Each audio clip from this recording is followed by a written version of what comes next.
बढ़ते आगे, केंद्रीय खाद्य मंत्रालय के मुताबिक इस साल गेहूं खरीद में साल 2012-13 का रिकॉर्ड टूट गया है। इस साल सेंट्रल पूल के लिए गेहूं की खरीद 382 लाख टन पहुंच गई है, जो 2012-13 में 381 लाख 48 हजार टन थी।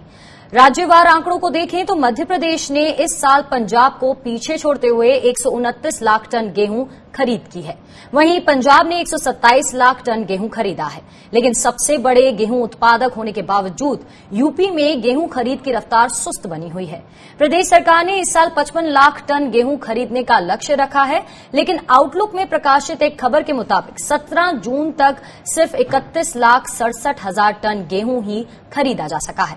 हालांकि एफसीआई के मुताबिक ये आंकड़ा 40 लाख 14 हजार टन है, लेकिन आंकड़ों में 8 लाख 47 हजार टन के इस अंतर से कई गंभीर सवाल खड़े हो रहे हैं। इस बीच राज्य सरकार ने गेहूं खरीद की समय सीमा को 15 जून से बढ़ाकर 30 जून कर दिया है, लेकिन बीते साल के अनुभव को देखते हुए इस साल भी खरीद लक्ष्य न पूरा होने पाने की बात कही जा रही है। बीते साल इतने ही लक्ष्य के मुकाबले सिर्फ 37 लाख टन गेहूं खरीद हुई थी। वहीं मध्य प्रदेश भले ही गेहूं खरीद में सबसे आगे है, लेकिन यहां खरीदे गए गेहूं को सुरक्षित रखने की चुनौती बढ़ गई है। बीते दिनों बारिश से खरीद केंद्रों पर गेहूं भीगने के मामले सामने आए हैं और इसके अलावा किसानों को भुगतान में देरी की समस्या देखी जा रही है। सरकार का दावा है कि 129 लाख टन गेहूं के लिए अब तक 22,000 करोड़ रुपए का भुगतान किया जा चुका है। वहीं किसान नेता केदार शंकर सिरोही की माने तो किसानों का अभी 3,000 करोड़ रुपए बकाया है, जिससे किसानों को परेशानी हो रही है।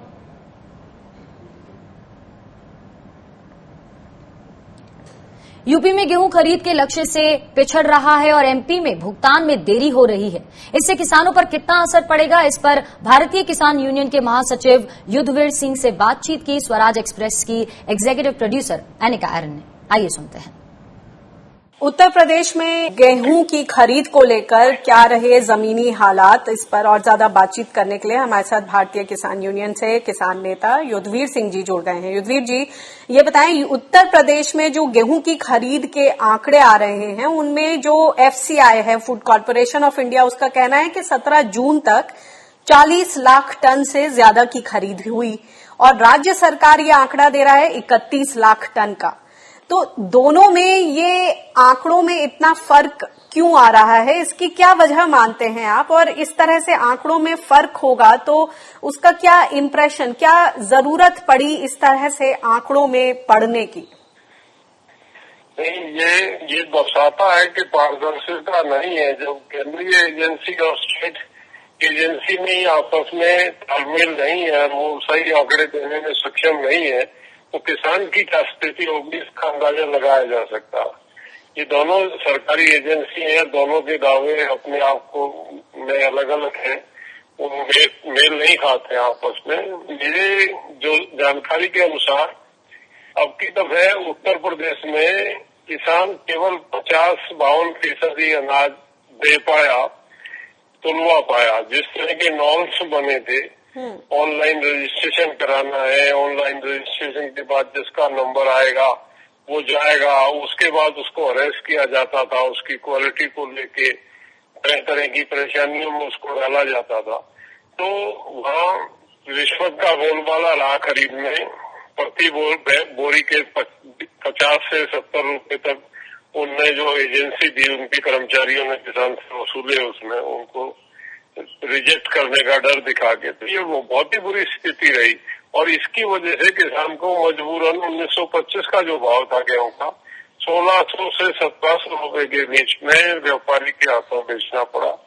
ये कहीं खरीद जो दिखा रहे हैं आंकड़े और इन्होंने खरीदे हैं तो व्यापारी के माध्यम से इनके पास आया होगा, किसान के माध्यम से केवल 50% गेहूं की खरीद किसान की हुई है, ऐसा मेरा जानकारी है। ये बताएं कि यहाँ पर लक्ष्य 55 लाख टन खरीदी का था, एफसीआई और नेफेड मिलकर खरीदी कर रहे हैं और अब इन्होंने जो तारीख है उसे भी 15 जून से आगे बढ़ा दिया है, 30 जून तक कर दिया है।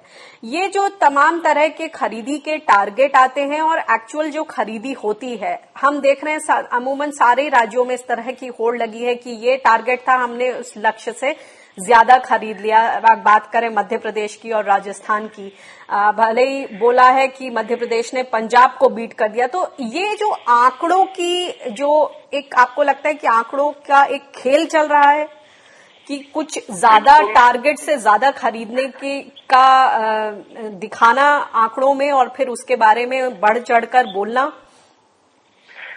बिल्कुल आप ठीक कह रहे हैं। मैं आपको बताऊं, कई प्रदेशों में तो खरीद हुई नहीं, मतलब बिल्कुल नाम मात्र की, और सरकारी आंकड़े उस खरीद को दिखा रहे हैं। तो बड़ा ताजुब होता है कि कोई टोल सेंटर बना नहीं, कहीं खरीद हुई नहीं। पूरा किसान, मैं राजस्थान के किसान की बता रहा हूँ, आज के दिन जो सरबती गेहूं है जिसका भाव सरबती आप जाते हैं तो एमपी के नाम से आपको 3200-3500 रुपये मिलता, वो 1600 रुपये में यहाँ बिक रहा राजस्थान में। कौन? क्योंकि खरीद नहीं है, कोई खरीद नहीं रहा। टोटल गेहूं जो है वो व्यापारियों के हाथों जा रहा है। किसान व्यापारी को अप्रोच करता है, उससे रिक्वेस्ट करता है मेरा गेहूं ले लो, ये पोजीशन है। सरकार अगर खरीद कर तो ये स्थिति नहीं हो। यही मध्य प्रदेश के हालात है। किसान तो धक्के खा रहा है। खरीद किसकी हो रही है वो एक बहुत ही सोच का और जांच का विषय है। खरीद हो रही है, व्यापारी खरीद रहा है और व्यापारी बेच रहा है सरकार को। किसान से 200-300 रुपये सस्ता लेता है और वो फिर बहुत पर्ची, वो एक मिली भगत का बड़ा नेक्सस काम कर रहा है, वहां खरीद हो रही है। जी, इसमें आपका क्या सुझाव है कि बोला जा रहा है कि देश भर में रिकॉर्ड खरीदी हुई है, लेकिन असल में जैसे कि आपने बताया कि छोटे किसान तो वाकई में अपने सामान को समय पर बेच ही नहीं पाए और ना ही सही भाव पर, क्योंकि आपदा जो है कोरोना की, इसकी वजह से कई तरह की अड़चनें सामने आई। तो अब आपका क्या सुझाव है, ऐसे में क्या होना चाहिए? नहीं, होना ये चाहिए था कि इसको डिसेंट्रलाइज करते हैं। सरकारी एजेंसियां सरकार आपके द्वार, मतलब खरीद जो है सरकार शेड्यूल देती और वो तहसील लेवल पे, ब्लॉक लेवल पे प्रोग्राम जारी करते, गांव में जाके सीधा तोल काटा लगता और जितनी तोल होती शाम को उठा के ले आते उसको वहां से लोड करके। जब तक ये तरीका नहीं, मतलब किसान इतना छोटा किसान हो गया कि वो मंडी तक ले जाने की पोजीशन में उसका टेम्पो का किराया, अगर वो टेम्पो करता 10 बोरी के पीछे नहीं उसको पड़ता, खाता, मजबूरी में जाता है व्यापारी के पास। तो इसका सब सीधा समाधान है कि ये गवर्नमेंट की जो एजेंसीज है ये इसको डिसेंट्रलाइज करें। जी, बहुत बहुत शुक्रिया इस बातचीत के लिए। नमस्कार।